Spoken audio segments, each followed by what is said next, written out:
Masjid Jami' Baitur Rahman Al-Bonang yang terletak di Desa Maneron, Kecamatan 10, Kabupaten Bangkalan, Madura, Jawa Timur, merupakan salah satu masjid tertua dan bersejarah.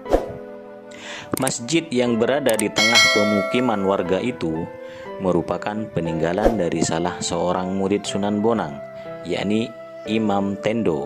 Masjid yang tidak terlalu besar ini pertama kali dibangun sekitar pada abad ke-14. Konon Imam Tendo datang ke Pulau Garam itu untuk mensiarkan agama Islam pada masyarakat. Kemudian masjid tersebut dijadikan tempat untuk sholat, sekaligus memberikan pendidikan agama terhadap masyarakat. Lalu Imam Tendo oleh warga setempat dijuluki Sunan Maneron. Hingga kini, peninggalan Sunan Maneron tersebut masih terjaga rapi oleh masyarakat. Bahkan masyarakat melakukan pemugaran pada masjid tertua ini pada 2011. Oleh karenanya, masjid ini tidak tampak seperti peninggalan zaman dahulu bila dilihat dari luar masjid, sebab bangunan masjid sendiri pasca pemugaran tampak seperti pada umumnya. Hanya saja ukuran masjid tidak terlalu besar, sekira 20 kali 25 meter. Namun ketika memasuki bagian dalam masjid, baru terasa bahwa bangunan ini merupakan peninggalan Sunan Maneron, di mana di dalam masjid ada sebuah batu besar yang diyakini sebagai tempat petilasan Sunan Maneron.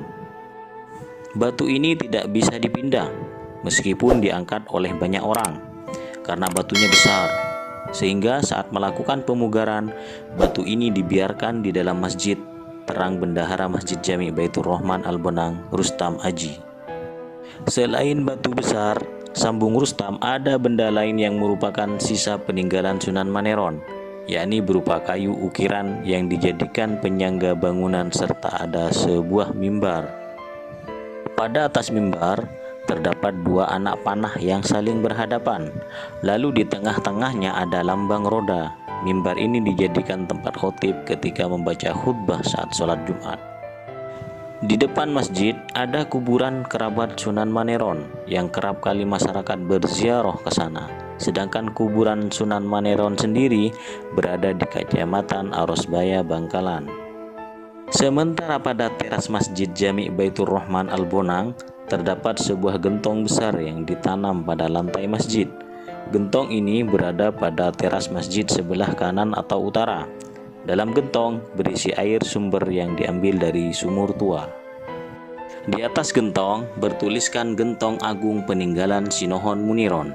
Setiap warga atau peziarah yang datang ke masjid tidak akan melewatkan minum dari air gentong itu. Di samping bisa menyegarkan tubuh, juga diyakini untuk keselamatan bagi orang yang meminumnya. Bahkan pernah ada suatu kejadian dari air gentong. Pada saat itu ada dua warga dari luar desa Maneron terlibat suatu persoalan dan datang ke masjid peninggalan Sunan Maneron. Lalu kedua warga minum air gentong. Ketika hendak meminum air gentong, masing-masing bilang jika dirinya berkata bohong sebelumnya akan berdampak buruk dalam kehidupan. Berselang beberapa hari, salah satu dari warga itu meninggal dunia.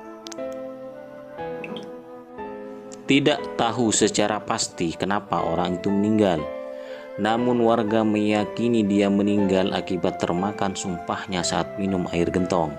Pasca kejadian itu, situs tersebut sering dijadikan tempat warga untuk bersumpah demi mencari sebuah kebenaran.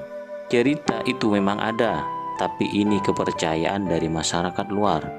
Banyak warga yang datang ke sini dari luar Madura, seperti Tuban dan daerah lain untuk berziarah dan mencari berkah. Imbuh Rustam Aji. Menurut Rustam, gentong sendiri merupakan peninggalan dari Sunan Maneron. Pengurus masjid mengisi air ke dalam gentong ketika sudah kosong, yang diambilkan dari sumur tua yang ada di sekitar masjid. Peziarah yang datang ke sini selalu meminum air gentong untuk keselamatan paparnya. Selain air gentong, pada teras Masjid Jami' Baitur Rahman Al-Bonang ada pohon kemuning yang sudah kering. Pohon ini persisnya berada di teras depan sebelah kanan atau utara masjid. Tinggi pohon sendiri sekira 2,5 meter. Namun warga sekitar tidak berani membuang pohon kering itu, sebab pernah ada kejadian ketika seseorang tukang penebang pohon ini langsung sakit seusai memotong pohon. Awalnya sang tukang tidak merasa jika sakit yang diderita akibat penebang pohon kering di teras masjid. Sakit yang diderita sang tukang terus bertambah parah meskipun sudah diobati. Akhirnya sang tukang ingat bahwa dirinya sakit usai memotong pohon keramat yang merupakan peninggalan Sunan Maneron. Saat pemugaran masjid, kemudian dia meminta kerabatnya untuk menyambung kembali pohon kemuning. Setelah pohon tersambung dan kembali berdiri kokoh, sakit yang diderita sang tukang berangsur membaik, sebelum akhirnya sang tukang sembuh total dan kembali beraktivitas. Beruntung kayunya tidak sampai dipotong, sehingga bisa dipasang kembali. Seandainya pohon itu dibakar, saya tidak tahu apa yang akan terjadi pada tukang itu, sambung Rustam lagi. Pasca kejadian itu, masyarakat tidak berani mengotak-atik benda peninggalan Sunan Maneron, mulai dari gentong, ukuran mimbar, batu dan pohon kemuning. Tambahnya, demikian dari saya. Apabila ada cerita atau penyampaian yang kurang tepat atau bahkan salah, saya ucapkan minta maaf. Jangan lupa komen, like, dan subscribe. Wassalamualaikum warahmatullahi wabarakatuh.